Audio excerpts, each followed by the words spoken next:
নমস্কার বন্ধুরা, কেমন আছেন সবাই? আমার রান্নাবাটি চ্যানেলে সবাইকে স্বাগত জানিয়ে আজকের ভিডিওটি শুরু করছি।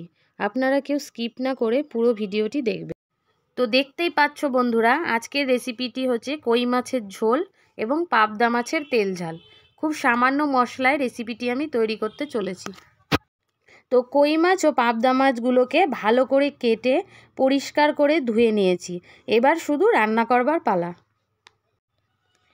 এবার কড়াইতে গরম তেলে নুন হলুদ মাখানো পাবদা মাছগুলোকে আস্তে আস্তে করে ছেড়ে দিলাম এবং হালকা করে এপিট ওপিট করে ভেজে নেব যতক্ষণ না লালচে ভাব হয়ে আসছে।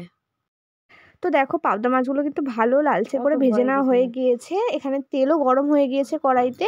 আমি কিছুটা জিরে ফোড়ন দিচ্ছি আর দুটো শুকনো লঙ্কা দিয়ে দিচ্ছি। ভালো করে একটু নেড়ে লাল লাল করে নিলাম। এরপরে দেব কিছুটা কেটে রাখা টমেটো। তো টমেটোগুলো আমি এবার দিয়ে দিলাম, একটু ভালো করে নাড়াচাড়া করে নেবো। বেশি একটা করব না, কিন্তু আর কি অল্প করে নাড়াচাড়া করে নিচ্ছি, দেখতেই পাচ্ছ বন্ধুরা। তো এরপর কিছু কেটে রাখা কাঁচা লঙ্কা, মানে একদম কুচি করিনি, দেখতেই পাচ্ছ মিডিল থেকে একবার করে কেটে নিয়েছি, সেই কাঁচা লঙ্কাটা দিয়ে ভালো করে আর কি ভেজে নিচ্ছি আমি।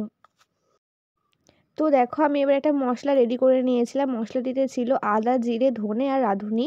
আর মশলাটিতে কিন্তু শিলপাটায় বাটা, তোমরা অনেকেই জানো যাদের বাড়িতে এটা আছে। আর মানে বাটা মশলার স্বাদ কিন্তু অনেকই আলাদা রকম হয়, এটা তোমরা জেনেই আছো। তো দেখো তারপর আমি কিভাবে রেসিপিটি করি, তোমরা কিন্তু পুরো ভিডিওটা দেখো, কেউ স্কিপ করবে না। এরপর একটু লঙ্কার গুঁড়ো আর হচ্ছে একটু কালারের জন্য কাশ্মীরি লঙ্কার গুঁড়ো অ্যাড করবো এর মধ্যে, তোমরা পুরো ভিডিওটা দেখলে জানতে পারবে। তো এই যে দিয়ে দিলাম কাশ্মীরি লঙ্কার গুঁড়ো, তাহলে কি কালারটা একটু ভালো আসে, যেটা আমরা জানি।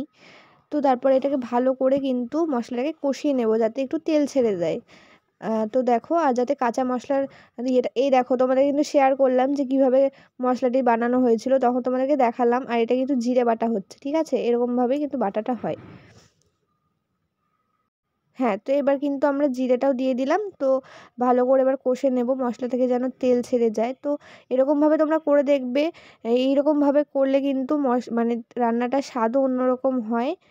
ভালো করে কষে নিতে হবে যাতে তেল ছেড়ে দেয়। আর যতক্ষণ না তেল ছাড়ছে ততক্ষণ আমি একটু ভালো করে কষিয়ে নেব মশলাটিকে। তো আমার তো মনে হচ্ছে ভালোই তেল ছেড়ে দিয়েছে। এবার আমি একটু জল দিয়ে দেবো, কারণ একটু গ্রেভি গ্রেভি দরকার। হ্যাঁ, তারপরে এটা ফুটবে, তারপরে এটা ঠিকঠাক হয়ে যাবে। তো অল্প একটু জল দিলাম, যেহেতু এটা তেল ঝাল হচ্ছে, বেশি একটা ঝোল দেওয়া যাবে না। তো ভালো করে এবার এইটাকে ফুটিয়ে নেব। তো দেখতে থাকো তোমরা।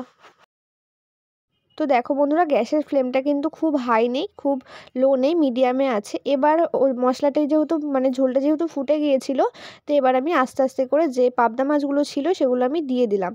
এরপরে এই দুটো একটু ভালো করে মিক্সচার হবে, যাতে মানে মশলাটি আর কি পাবদা মাছের মধ্যে ঢুকে যায় পুরোপুরিভাবে।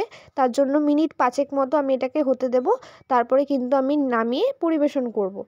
তো দেখো কত সুন্দর একটা কালার এসছে, সুন্দরভাবে তেলও ছেড়েছে। তো দেখো তোমাদের কেমন লাগলো ভিডিওটা অবশ্যই জানাবে। ভালো লাগলে লাইক কমেন্ট শেয়ার করবো।